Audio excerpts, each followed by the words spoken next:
Sir हमें एक बताइए कि अक्सर लोगों का एक आरोप और रहता है कि संत रामपाल जी कबीर को भगवान बताते हैं।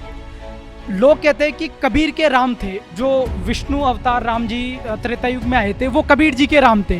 ये कहाँ तक ठीक है? क्या कबीर जी ने उन्हीं राम की तरफ इशारा किया है जो विष्णु जी के अवतार?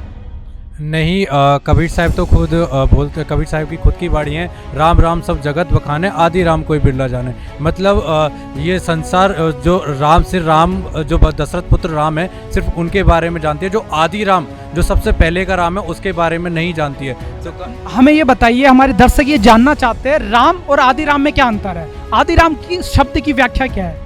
आदि राम वो है सबसे पहले वाला राम जिससे पूरे संसार की उत्पत्ति हुई है, और आदि राम उसे कहा जाता है जिसके ना तो मृत्यु होती है ना कभी उसका जन्म होता है। मतलब उसी से सारे संसार की उत्पत्ति और सारे, यानी सबसे पहला वाला राम, सबसे पहले वाला राम वही, उसको आदि राम कहा जाता है। हम ये मान ले कि कबीर साहब जी के राम वही है जो सबसे पहले है, आदि है अनादि।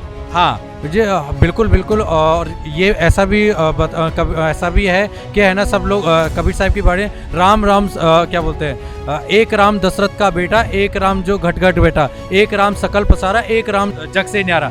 ठीक है, तो ये राम भी चार हैं। इसमें हम लोग जो पूछते हैं वो हम भगवान राम की भक्ति करते हैं, जो सबसे पहले राम है। एक राम जो हमारे मन के अंदर बैठा है, जो है ना, और एक तीसरा राम है जिसने ये सकल, मतलब ये पूरा जो हमारे को दिखाई दे रहा है उसको बनाया और दिखाई दे रहा है। और एक राम जो इन सब से न्यारा है, जिसकी भक्ति सिर्फ जो कोई बिरला संत ही बताएगा, जिसका प्रमाण हमारे भगवत गीता में भी है कि मुझ ब्रह्म को जो तत्व से जाने वो संत युगों युगों में एक होता है।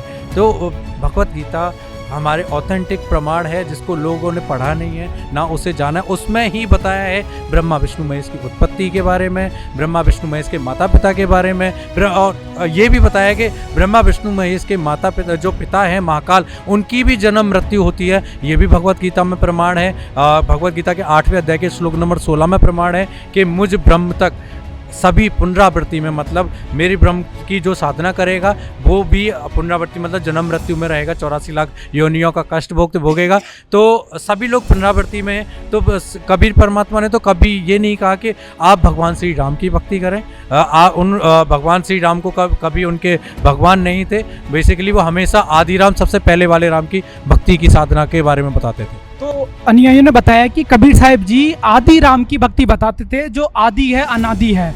उसी की व्याख्या, उसी के साहित्य, वाणी, दोहे, लोकोक्तियों और सोरठा के माध्यम से कबीर साहब ने उस आदि राम की व्याख्या की है।